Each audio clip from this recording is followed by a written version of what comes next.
এই মুহূৰ্তত অসমৰ প্ৰত্যেকগৰাকী জনতালৈ দিবলৈ ওলাইছো ডাঙৰ খবৰ।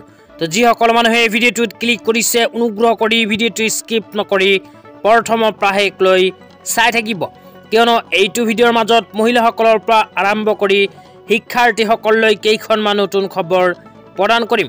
অনুগ্ৰহ কৰি ভিডিঅ'টো স্কিপ নকৰি প্ৰথমৰ পৰা শেষলৈ চাই থাকিব।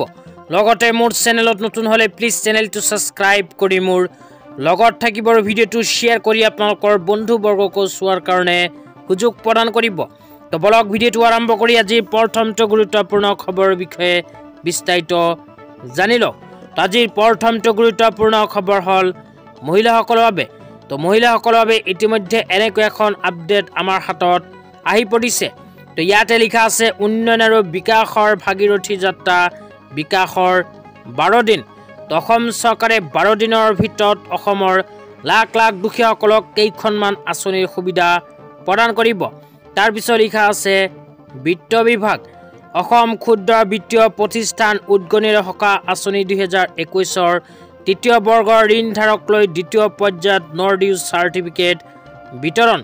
তাৰপিছত কোৱা হৈছে 25,001 টকাৰ পৰা 50,000 টকালৈ মূলধন অনাদায় থকা ঋণিক এই বৰ্গত অন্তৰ্ভুক্তিকৰণ। ইয়াৰ লগতে 2 নম্বৰত কৈছে তৃতীয় বৰ্গৰ দ্বিতীয় পৰ্যায়ত 78,046 গৰাকী ঋণীৰ 223.30 কোটি টকাৰ ৰেহাই।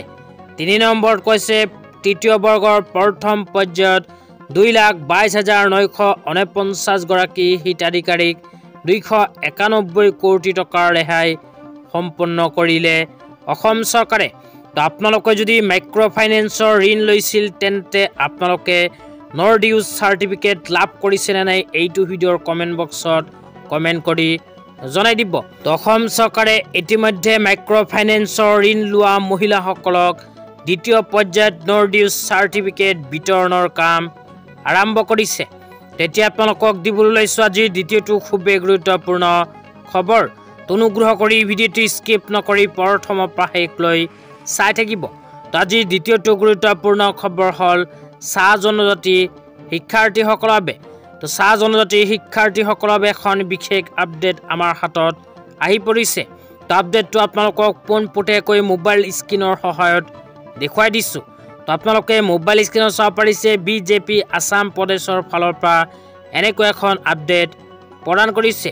তো ইয়াতে কি লিখা আছে পঢ়ি আপোনালোকক বুজাই দিছোঁ। তো ইয়াতে লিখা আছে দশম আৰু দ্বাদশ শ্ৰেণীত উত্তীৰ্ণ হোৱা চাহ বাগিচা অঞ্চলৰ শিক্ষাৰ্থীক চাইমন সিংহাৰ বিশেষ জলপানৰ অধীনত 10,000 টকাকৈ প্ৰদান। তো ইয়াতে কোৱা অনুযায়ী যিসকল শিক্ষাৰ্থী চাহ বাগিচা অঞ্চলত বসবাস কৰে আৰু দশম আৰু দ্বাদশ শ্ৰেণীত উত্তীৰ্ণ সেইসকল শিক্ষাৰ্থীক অসম চৰকাৰে চাইমন সিংহৰ জলপানৰ অধীনত 10,000 টকা প্ৰদান কৰিব বুলি উল্লেখ কৰিছে। আজি ইমানেই। ভিডিঅ'টো চাই কেনে পালে নিশ্চয় কমেণ্ট বক্সত কমেণ্ট কৰি জনাই দিব। লগতে মোৰ চেনেলত নতুন হ'লে প্লিজ চেনেলটো ছাবস্ক্ৰাইব কৰি মোৰ লগত থাকিব। তো ধন্যবাদ।